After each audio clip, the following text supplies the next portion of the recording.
أعوذ بالله من الشيطان الرجيم بسم الله الرحمن الرحيم تبارك الذي بيده الملك وهو على كل شيء قدير الذي خلق الموت والحياة ليبلوكم أيكم أحسن عملا وهو العزيز الغفور الذي خلق 7 سماوات طباقا ما ترى في خلق الرحمن من تفاوت فارجع البصر هل ترى من فطور ثم ارجع البصر كرتين ينقلب إليك البصر خاسئا وهو حسير ولقد زينا السماء الدنيا بمصابيح وجعلناها رجوما للشياطين وأعتدنا لهم عذاب السعير وللذين كفروا بربهم عذاب جهنم وبئس المصير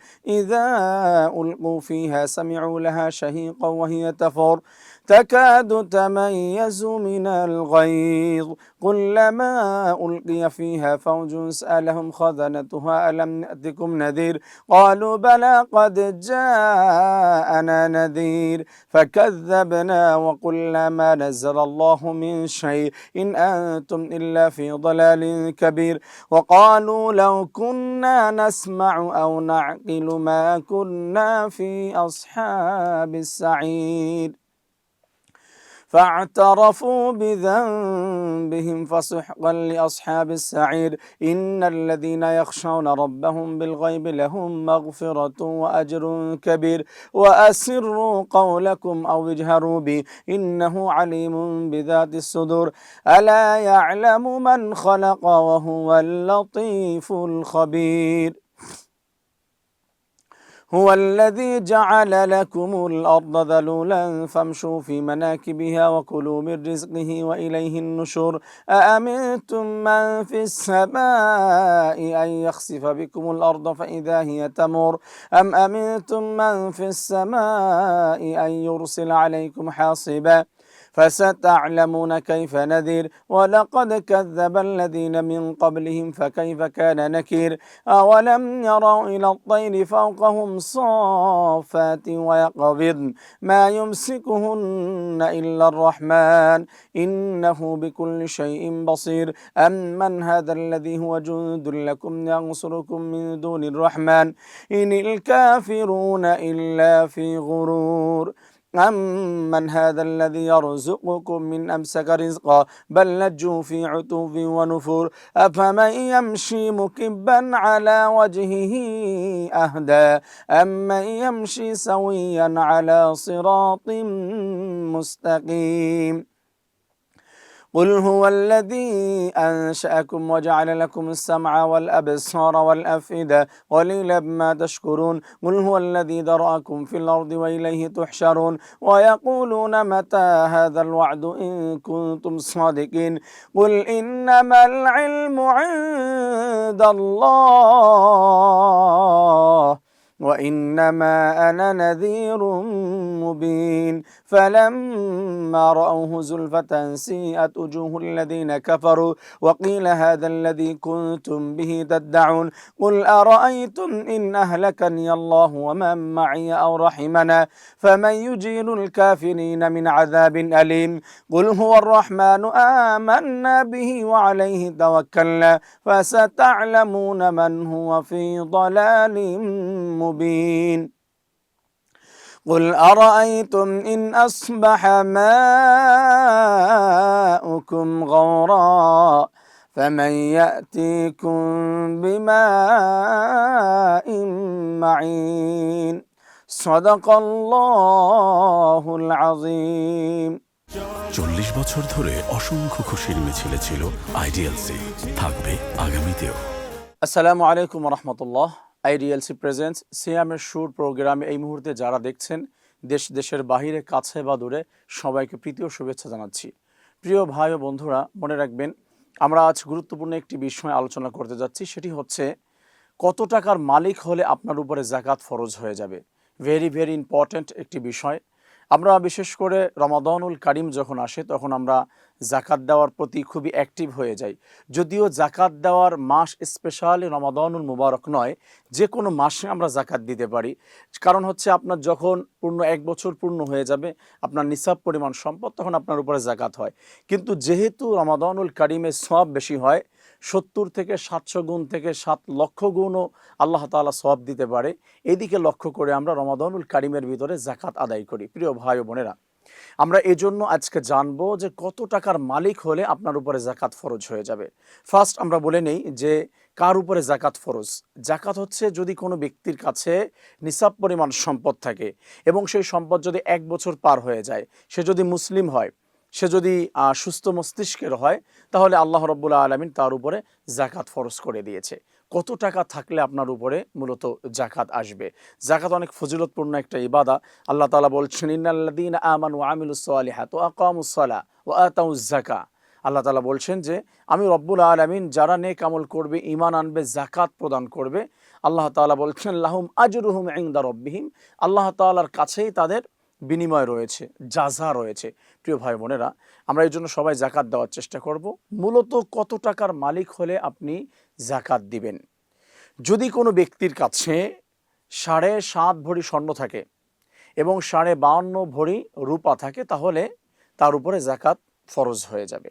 এখন যদি কোনো ব্যক্তির কাছে, কোনো ভাই, কোনো বোনের কাছে এমন স্বর্ণ আছে যে যার কাছে 7.5 ভরি স্বর্ণ নেই, একটু কম আছে, এবং 52.5 ভরি রূপা নেই, একটু কম আছে, মনে রাখবেন এই যে স্বর্ণ এবং রূপা, যদি আপনার কাছে 7.5 ভরি স্বর্ণ, 52 ভরি রূপা যদি নাও থাকে, এই সমপরিমাণ যদি মূল্য আপনার কাছে থাকে, টাকা যদি আপনার কাছে থাকে, ব্যাংকে থাকে বা কারো কাছে পান বা আপনি ঘরে রেখে দিয়েছেন, যে কোনো ওয়েতে আপনি সেটা আপনার সেফটিতে রেখে দিয়েছেন, তাহলে তার উপরে জাকাত আসবে। আমি আরেকটু ভাঙ্গায় বলছি, যদি আপনার কাছে 7.5 ভরি স্বর্ণ, 7.5 ভরি স্বর্ণের যে মূল্য, এটা যদি আপনার কোনো ব্যবসায়ী পণ্যও থাকে, মনে করেন আপনি কোনো বিজনেস করছেন, আপনার দোকানের ভিতরে পণ্য আছে, সেটা এটার মূল্য আসে, বা আপনার ঘরের ভিতরে কোনো পণ্য রেখে দিয়েছেন আপনি বিক্রির জন্য, ব্যবসায়ী ক্ষেত্রে আপনি একটা ফ্ল্যাট কিনেছেন, আপনি একটা জমি কিনেছেন, যে কোনো কিছু, গাড়ি কিনেছেন ব্যবসার উদ্দেশ্যে, তাহলে এটার উপরেও জাকাত আসবে। এটা আপনার যে অতিরিক্ত মানুষের ব্যবহারের যেই পণ্য রয়েছে, ব্যবহারের যেই আসবাবপত্র রয়েছে, এটার বাহিরে যদি কোনো কিছু থাকে, তার প্রয়োজনের বাহিরে তার উপরে জাকাত আসে, সেক্ষেত্রে আপনার ব্যবসায়ী পণ্যের উপরে জাকাত আসবে, বা রেখে দেওয়া স্বর্ণ রূপা তার উপরে জাকাত আসবে। এখন আমরা যদি মনে করি যে আমার কাছে 7.5 ভরি স্বর্ণ নেই, একটু কম আছে, বা হচ্ছে 52 ভরি রূপা আমার কাছে নেই, একটু কম আছে, কত আছে? 3 ভরি, 5 ভরি, 10 ভরি, যে কোনো কম বা বেশি, আমরা যদি এটাকে মূল্যে নিয়ে আসি, টাকায় নিয়ে আসি, তাহলে এটা কত আসবে? স্বাভাবিকভাবে ম্যাক্সিমাম ইমামদের মত হচ্ছে এটা, যে 1 লক্ষ থেকে 1,20,000 টাকা যদি কারো কাছে থাকে, 1 বছর মালিক হয়েছেন আপনি, এই যে আপনার কাছে যে টাকাটা রয়েছে, এটার মালিক আপনার 1 বছর হয়ে গিয়েছে।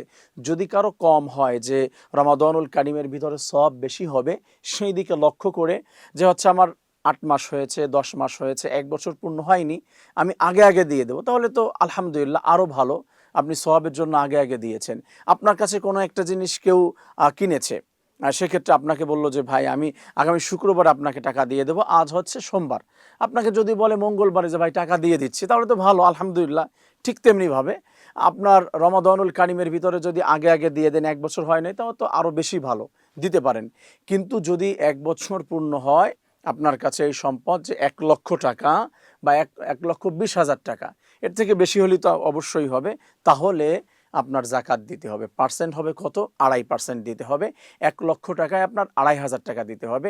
এতটুকু হিসাব করে আপনি জাকাত দিয়ে দিবেন। প্রিয় ভাই বোনেরা, আশা করি বিষয়টি বোঝাতে পেরেছি, যে আমাদের কাছে কত টাকা থাকলে মূলত আমাদের জাকাত হয়ে যাবে। 1 বছর পূর্ণ হলে নিসাব পরিমাণ, যদি কেউ মুসলিম হয়, কেউ যদি সুস্থ মস্তিষ্কের মানে সুস্থ মানুষ হয়, আল্লাহ তাআলা তার উপরে জাকাতকে ফরজ করেছে। আসুন আমরা রমাদানুল কারিমের ভিতরে বেশি সওয়াব, যেহেতু অনেক বেশি গুণ সওয়াব পাওয়া যায়, এই দৃষ্টিতে আমরা ইনশাআল্লাহ রমাদানুল কারিমের ভিতরে জাকাত প্রদান করার চেষ্টা করব।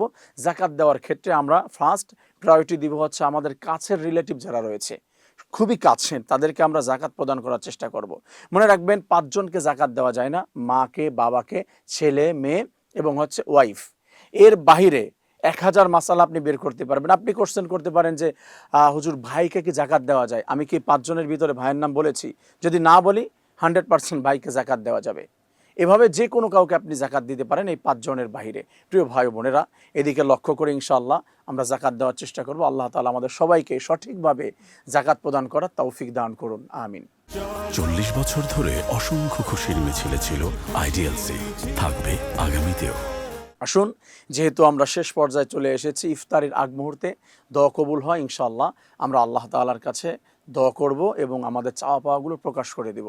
আসুন ইস্তেগফার পড়ি, দুরূদ শরীফ পড়ি। আস্তাগফিরুল্লাহ আস্তাগফিরুল্লাহ আল্লাযী লা ইলাহা ইল্লা হুয়াল হাইয়ুল কাইয়্যুম ওয়া আতুবু ইলাইহি ওয়া লা হাওলা ওয়া লা কুওয়াতা ইল্লা বিল্লাহিল আলিয়্যিল আযীম। আল্লাহুম্মা সাল্লি আলা মুহাম্মাদ ওয়া আলা আলি মুহাম্মাদ কামা সাল্লাইতা আলা ইব্রাহিম ওয়া আলা আলি ইব্রাহিম ইন্নাকা হামিদুম মাজিদ। আল্লাহুম্মা বারিক আলা মুহাম্মাদ ওয়া আলা আলি মুহাম্মাদ কামা বারাকতা আলা ইব্রাহিম ওয়া আলা আলি ইব্রাহিম ইন্নাকা হামিদুম মাজিদ। আলহামদুলিল্লাহি রাব্বিল আলামিন।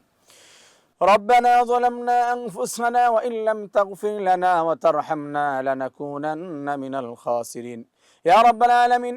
ইফতারির আগ মুহূর্তে দোয়া কবুল হয়।